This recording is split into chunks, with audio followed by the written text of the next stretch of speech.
ధర్మయ్య మంచంపై బలహీనంగా పడుకుని ఉంటాడు. రాఘవ మరియు భీమన్న గది మధ్యలో నిలబడి గట్టిగా వాదించుకుంటున్నారు. వీర ఒక మూలన నిలబడి విచారంగా చూస్తుంటాడు. చూడు భీమన్న, నాన్న ఆరోగ్యం రోజురోజుకు క్షీణిస్తోంది. ఇక ఆస్తి పంపకాలు తేల్చాలి. ఇంటికి పెద్ద కొడుగ్గా ఈ పెద్ద ఇల్లు నాకే దక్కాలి. ఆస్తి అంటే నీకెంత హక్కుందో నాకూ అంతే ఉంది. సరే, ఇల్లు నువ్వు తీసుకో.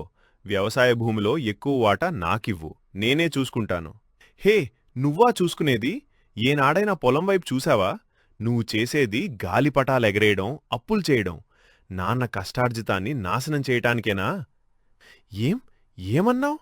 చూడు, నాన్న మంచాన పడ్డాడని నువ్వు పెద్ద నీతిమంతుడ్లా మాట్లాడకు. నీ వ్యాపారంలో నష్టం వచ్చిందని ఆస్తిని మొత్తం నీకేసుకోవాలని చూస్తున్నావు. ఆపండి.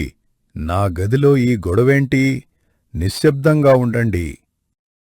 ధర్మయ్య మాటలు పట్టించుకోకుండా రాఘవ, భీమన్న వాదిస్తూనే ఉంటారు. ఆ భూమి, ఈ తోట నాకే కావాలి. నీకు అప్పు తీర్చడానికి కొంత డబ్బిస్తాను, తీసుకుని సర్దుకో. నాక డబ్బులిచ్చి నువ్వు ఆస్తి తీసుకొని పోతే మరీ నేనెక్కడికి పోవాలంటో? నేను ఈ ఇంటి కొడుకును కాదా? అంతకంటే రెట్టింపు ఆటా కావాలి. అన్నయ్యలారా, కొంచెం శాంతించండి. నాన్నగారు ఎంత బాధపడుతున్నారో చూడండి. ఆయన కోలుకున్నాక ముగ్గురం కూర్చుని మాట్లాడుకుందాం. ఇప్పుడు ఈ గొడవ ఆపండి. నువ్వు నోర్మూయి వీరా. నీకేం బానే చదువుకుని ఉద్యోగం చేసుకుంటున్నావు. నీ వాటా నువ్వు తీసుకుని పో. ఈ ఆస్తి గొడవలో నువ్వు జోక్యం చేసుకోకు.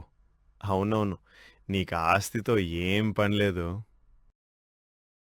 ధర్మయ్య ఒక్కసారిగా లేవటానికి ప్రయత్నించి ఆయాసపడతాడు.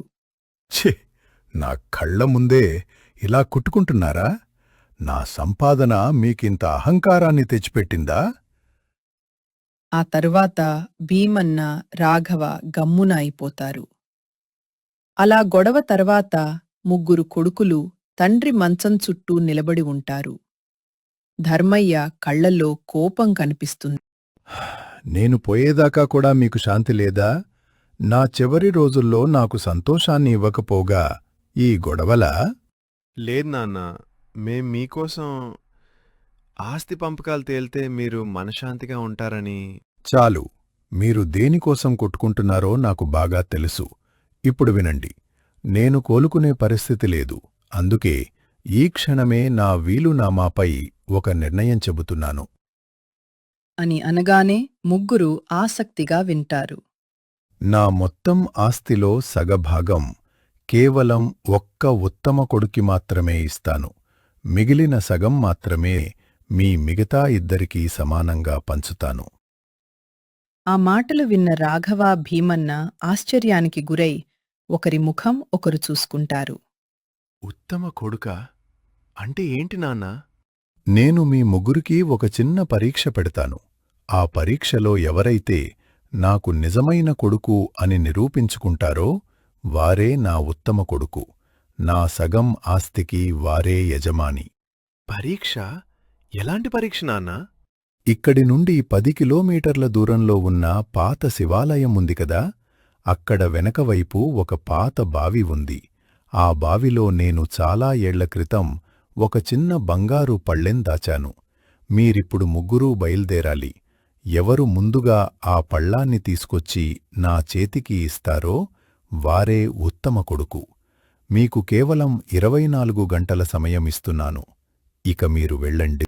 అని ధర్మయ్య అనగానే ముగ్గురు ఆశ్చర్యంగా ఒకరికొకరు చూసుకుంటారు. సరే నాన్న, మీరు చెప్పిన విధంగానే చేస్తాము. అన్నయ్యలు పదండి.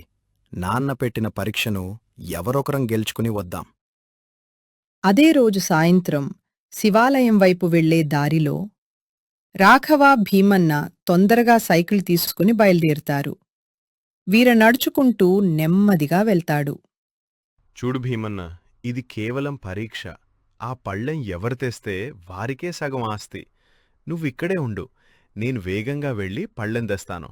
నువ్వేంటి నాకు చెప్పేది? నేను నీకంటే ముందే వెళ్తాను. ఆ సగం వాటా నాకే కావాలి.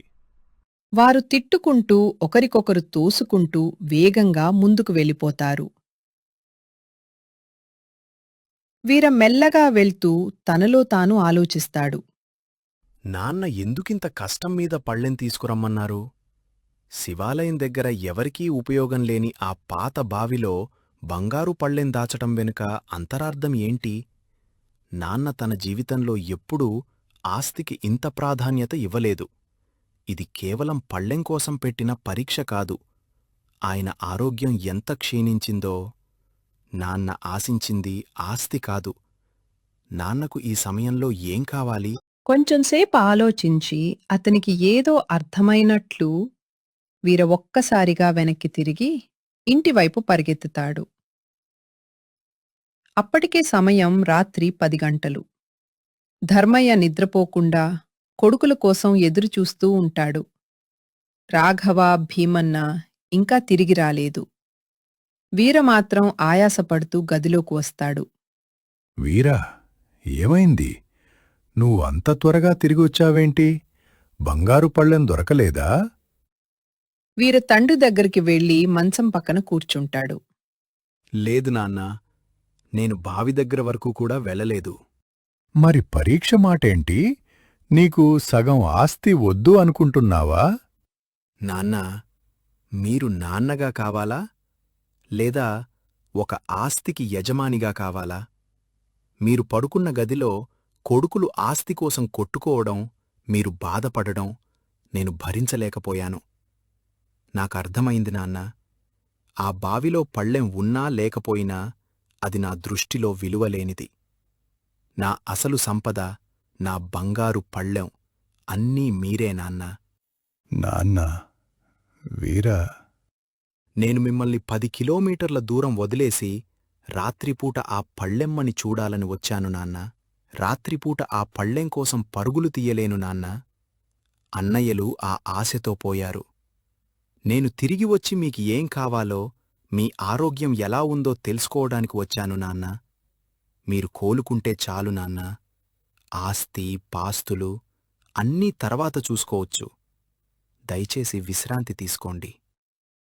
వీర తన చేతులతో తండ్రికి పాలు పట్టి మంచాన్ని సరిచేసి అతని పాదాల దగ్గర కూర్చుంటాడు.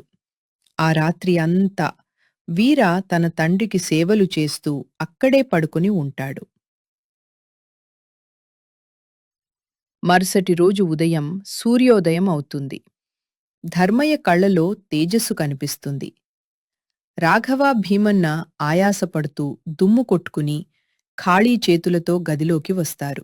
నాన్నా, ఆ పాత బావిలో పళ్ళే ఏమీ లేరు నాన్నా. అంతా బురద, చెత్త. నువ్వు మమ్మల్ని మోసం చేశావు. నిజమే నాన్నా. మేం రాత్రంతా ఆ పళ్ళెం కోసం వెతికాం. బావిలో దిగి చూశాం. కాని ఎక్కడా ఆ పళ్ళెం లేదు. ఇది అన్యాయం. అవును రాఘవ, భీమన్నా, ఆ బావిలో ఎలాంటి బంగారు పళ్ళెం లేదు.